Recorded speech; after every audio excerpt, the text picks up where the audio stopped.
Hello friends, welcome to my channel. দেশ এবং দেশের বাইরে থেকে যারা আজকে আমার ভিডিওটি কন্টিনিউ করেছেন প্রত্যেককেই gardener TRIPS with Kamal YouTube চ্যানেলে স্বাগতম। বাঙালি হিসাবে আমরা এমন কোনো বাঙালি নেই যিনি কাঁঠাল প্রিয় নয়। আর সেই কাঁঠালটি যদি হয় পিঙ্ক অর্থাৎ গোলাপি কাঁঠাল, মনোরম দৃশ্যের একটি কাঁঠাল যদি আপনার ছাদ বাগানে ধরে থাকে, তাহলে সেক্ষেত্রে আপনি কিন্তু অত্যন্ত আনন্দ সুলভ একটা সময় পার করছেন। আজকের ভিডিওর আলোচনার বিষয়বস্তু ছাদ বাগানে আপনার অপরিণত বা পরিণত পিঙ্ক কাঁঠাল গাছের পরিচর্যা বা থাই প্রজাতির কাঁঠাল গাছের পরিচর্যা। পিঙ্ক কাঁঠাল বলুন বা থাই কাঁঠাল বলুন, প্রত্যেকটি প্রজাতি একই, ফল ধরার ধরন একই। তাই আজকের ভিডিওর আলোচনার বিষয়বস্তু মূলত কাঁঠাল গাছের পরিচর্যা এই বর্ষাকালে। তো আসুন আজকের ভিডিওটি কন্টিনিউ করুন, না স্কিপ করে।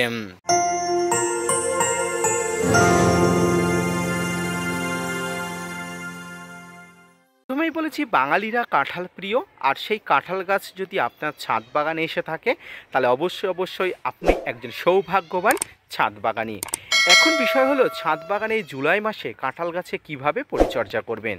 দেখুন, প্রথমে গাছগুলোকে কিন্তু অবশ্যই ম্যাচুরিটি আনানো উচিত, তারপরে কিন্তু ছাদ বাগানে কাঁঠাল গাছে প্রচুর পরিমাণ ফল ধরবে। তো কাঁঠাল গাছের মাটি কেমন দরকার? বেলেযুক্ত দোআঁশ মাটি আপনার ছাদ বাগানে যদি কাঁঠাল গাছের একদম উপযুক্ত মাটি হয়, তাহলে অবশ্যই সেই মাটি আপনি একটু কালেক্ট করবেন কষ্ট করে। আর যদি মনে করছেন আপনার কালেক্ট করা সম্ভব নয়, ওটা ইম্পসিবল, তাহলে কোনো চাপ নেই। আপনার যে এলাকাতে থাকেন অর্থাৎ আপনি যেখানে থাকেন সেই এলাকার মাটি দিয়েই কিন্তু আপনি কাঁঠাল গাছ রোপণ করুন। আপনি যে এলাকাতে থাকেন সেই এলাকার মাটি সঙ্গে কাঁঠাল গাছের প্রয়োজনীয় যে খাবার সেটা দিয়ে মাটি প্রস্তুত করে 15 দিন আগে রেখে দিয়ে আপনি মাটিটাকে ভালো করে শুকিয়ে কিন্তু নিয়ে নেবেন। এরপরে একটা বড় পাত্রে, অর্থাৎ আপনি যে পাত্রে রোপণ করবেন সেই পাত্রে কিন্তু মাটি দিয়ে তারপরে গাছটাকে রোপণ করবেন। সবসময় মনে রাখবেন, বড় গাছের জন্য বড় পাত্র, ছোট গাছের জন্য ছোট পাত্র।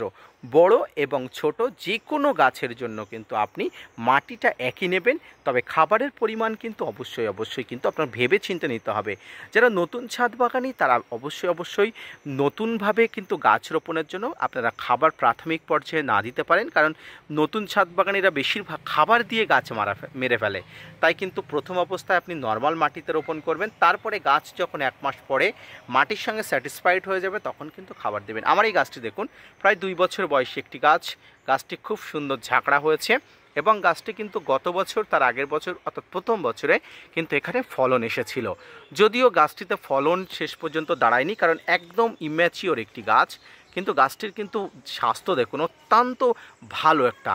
তবে কাঁঠাল গাছে প্রচুর পরিমাণ পরিচর্যা করতে হয়। আপনি আলসেমি করলে কিন্তু কাঁঠাল গাছে ফল ধরাতে পারবেন না।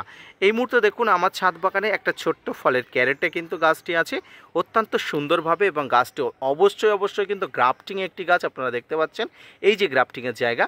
তো এই ধরনের একটা গ্রাফটেড গাছ আপনি যখন নিয়ে আসবেন, খাবার দিয়ে বা খাবার না দিয়ে রোপণ করে গাছটিকে মাটির সঙ্গে স্যাটিসফাইড করার পরে আপনি অবশ্যই তারপরে কিন্তু খাবার দেবেন। কি খাবার দেবেন?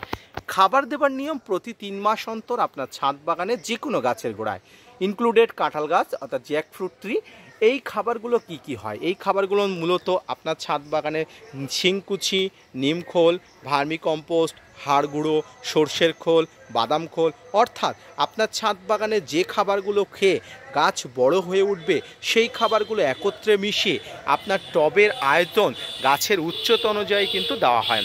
এই খাবারগুলো আপনার আগে থেকে প্রস্তুত করে রেখে দিতে হয়। সঙ্গে কিন্তু প্রস্তুত করা খাবার দেবেন না, কারণ খাবারে একটা হিট বা উত্তাপ থাকে, সেটি কিন্তু গাছের গোড়ায় এফেক্ট ফেলতে পারে। তাই আগে থেকে প্রস্তুত করে রেখে দেবেন, তারপরে দেবেন। কাঁঠাল গাছের পাতা বা কাঁঠাল গাছের সম্পূর্ণ ডালকে এই বর্ষাকালে সুস্থ সবল রাখার জন্য আপনাকে প্রয়োজনীয় কীটনাশক, ফাঙ্গিসাইড, ব্যাকটেরিয়া নাশক আপনাকে নিয়মিত স্প্রে করতে হবে, অর্থাৎ কন্টিনিউয়াসলি প্রয়োগ করতে হবে। এই ফাঙ্গিসাইড, কীটনাশক যা স্প্রে করবেন না কেন অবশ্যই নিয়ম করে স্প্রে করবেন। কোনোভাবেই কিন্তু আপনারা ঘাটতি বা গাফিলতি কিন্তু দেবেন না। কি স্প্রে করবেন? ডাইমাটের 30% কম্পোজিশনের কীটনাশক, ইমিডাক্লোপিড গ্রুপের কীটনাশক, সাইপারমেথ্রিন গ্রুপের কীটনাশক। আপনার হাতের কাছে থাকা এই ধরনের কম্পোজিশনের মধ্যে যে কোনো একটি গ্রুপের কীটনাশক রাখবেন। বাংলাদেশের সম্মানীয় দর্শক বন্ধুরা, আপনারা সবিক্রান 425 ইসি বা নাইট্রো কম্পোজিশনের যে কোনো কীটনাশক আপনার হাতের কাছে থাকলে অবশ্যই দেবেন। প্রত্যেকটি কীটনাশক ব্যবহার, অর্থাৎ ভারতীয় বা বাংলাদেশি বন্ধু যারাই ব্যবহার করবেন অবশ্যই প্রতি লিটার জলে 1.5 থেকে 2 ml বা সর্বোচ্চ হলে 3 ml নিয়ে 1 লিটার জলে ভালো করে মিশিয়ে নেবেন। এইভাবে কিন্তু ছাদ বাগানে কাঁঠাল গাছকে পরিচর্যা করতে হয়। তবে জুলাই মাসে আপনার ছাদ বাগানে কাঁঠাল গাছে কোনো প্রকার কিন্তু খাবার আপনি দেবেন না, কারণ এখন প্রচুর পরিমাণ বৃষ্টির জল থেকে খাবার পাচ্ছে, তাই গাছের গোড়াতে অতিরিক্ত খাবার দিলে কিন্তু সেই খাবার বাইরে বেরিয়ে যাবে, আদতে কিন্তু কোনো কাজ হবে না। তাই কোনো প্রকার খাবার আপনার দেওয়ার দরকার নেই। শুধুমাত্র গাছে ফাঙ্গাস কীটপতঙ্গর আক্রমণকে প্রতিহত করুন, ব্যাকটেরিয়ার আক্রমণকে প্রতিহত করুন, ব্যাস আপনার ছাদ বাগানে কাঁঠাল গাছ সুস্থ স্বাভাবিকভাবে বড় হয়ে উঠবে এবং ম্যাচুরিটি পাওয়ার সঙ্গে সঙ্গে আপনার ছাদ বাগানে থাই প্রজাতির বলুন, পিঙ্ক প্রজাতির বলুন, অবশ্যই কিন্তু ফলন আসবে। সম্মানীয় দর্শক বন্ধুরা, কাঁঠাল গাছের এই পরিচর্যা বর্ষাকালে অর্থাৎ জুলাই মাসে যদি আপনি করতে পারেন অবশ্যই আপনার ছাদ বাগানে কাঁঠাল গাছে প্রচুর পরিমাণ ডালপালা আসবে, প্রচুর পরিমাণ গাছ সুস্থ স্বাভাবিক থাকবে এবং গাছ সুস্থ স্বাভাবিক থাকলে সিজনে কিন্তু প্রচুর পরিমাণ ফুল এবং ফল আসবে। আজকের ভিডিওটি এই পর্যন্ত, দেখা হচ্ছে পরবর্তীতে নতুন কোনো ভিডিও নিয়ে, নতুন কোনো তথ্য নিয়ে। ততক্ষণ সুস্থ থাকুন, স্বাভাবিক থাকুন, আর হ্যাঁ অবশ্যই gardener tips with Kamal YouTube চ্যানেলের সঙ্গে থাকুন। ধন্যবাদ।